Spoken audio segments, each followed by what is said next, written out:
Okay, what's going on, guys? It's the TheRetroReviewer here. Sorry, I might want to get back up a bit. Coming back to you guys with another video, and this is the first time I've uploaded for a while. Sorry about the upload stretch where I haven't really been doing it. But two things have happened over this stretch that you've last seen me.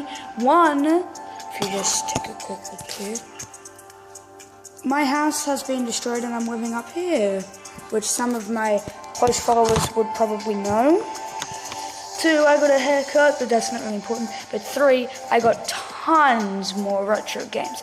I'm talking like a huge NES collection that's just growing and growing.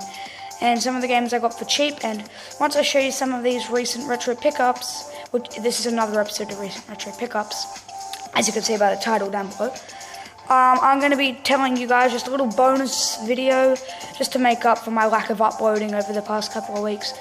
A couple of easy tips on how to get retro games for cheap like I do. So we're just going to quickly move on here. I mean, no time to waste.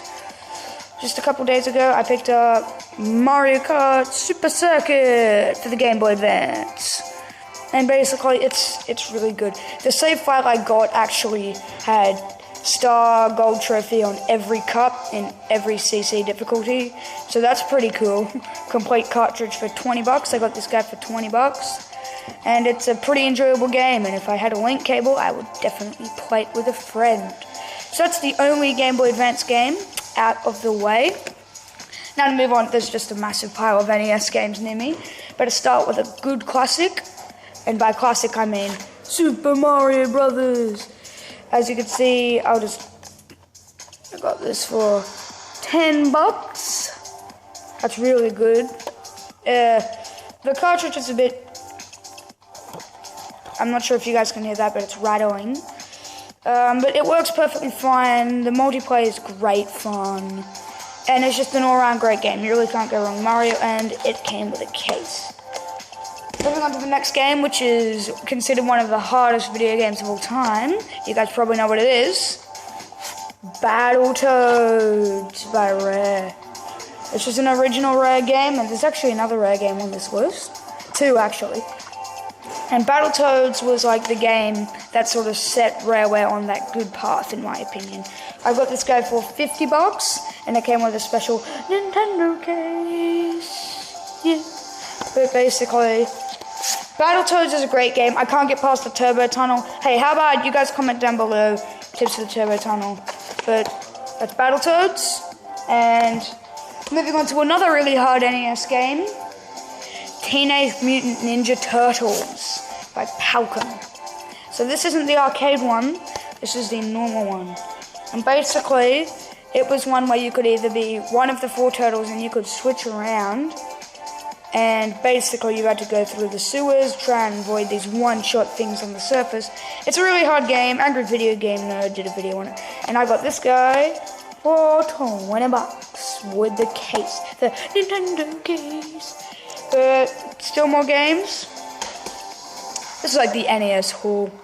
Another great Rareware game, one that I mentioned here, Snake Rattle and Roll for 10 bucks. That's pretty good. Watch out for Nibbly Pibblies, flying carpets, and Bigfoot. You just know that's going to be great. A great multiplayer game. I love finding all the bonus stages. And a fun fact about this game, all the levels, actually, if you put them on top of each other, they turn into a mountain, which is really good.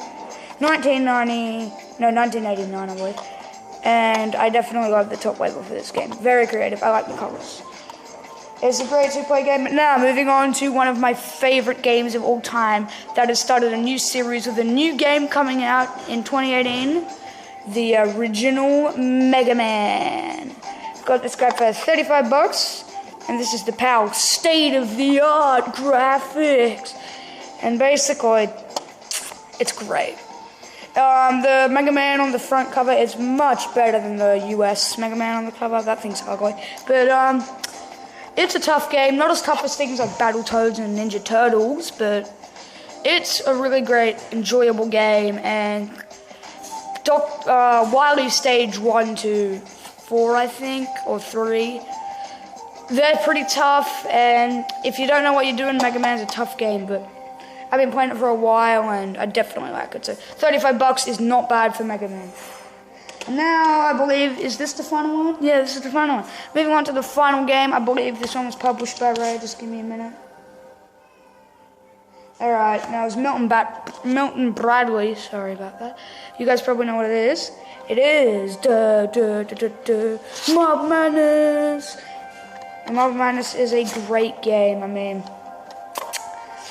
you can roll down those tracks. I mean, it's not as good as the arcade one with like the trackball that you can move your hands on. But it was really good. I mean, I've seen a lot of people do something on it. It was Milton Bradley's best game in my opinion, followed by California Games. But it's a really good game, and it's great fun to play as long as you're better than your opponent, because it's good. So, a lot of NES games, a Game Boy Advance game, and also, I think I got one game yet. Yeah, alright. Yeah, I still got one game left on this list, and it's a Game Boy game, and it's been something that I got for $5. You can get it fairly cheap. It's a really good game. It's just, it was bundled with every Game Boy, and it was Tetris, the original. And I've spent countless hours on this, and I got this guy for $5. But now on to the little end video. So, a couple of good ways to get retro games is to, one, research around your area. Don't order things online because they might not be good quality or they might not work. Research retro shops around your area. I mean, I'm here down under in Australia, and I got some really good stuff. I've got a couple of shops just down the road, and they have good prices. And I get to know the people, which leads me to part 2. Make friends with some of the people. I mean, sometimes they can help you out, but don't try and haggle with them. That'll just lead you nowhere. But as long as you make friends with the people, they might be able to give you updates, and you can stay in touch. I mean, Duba TV is a great YouTuber, and I met him like that, so you should definitely go check him out. Link in the description below. And 3, the final tip. Before you buy a game, look up how much it's actually worth. So, something like Tetris, it'll be like $5 to $10. And you don't want to pay more than what it's actually worth. I mean, for boxed games, using that's really good, but if you don't want to spend a lot of money on retro games, like I don't, but I want to collect just as good as I would, just research how much they're worth. I mean, I've got a retro collection going around $2,000 worth at the moment, which is pretty impressive.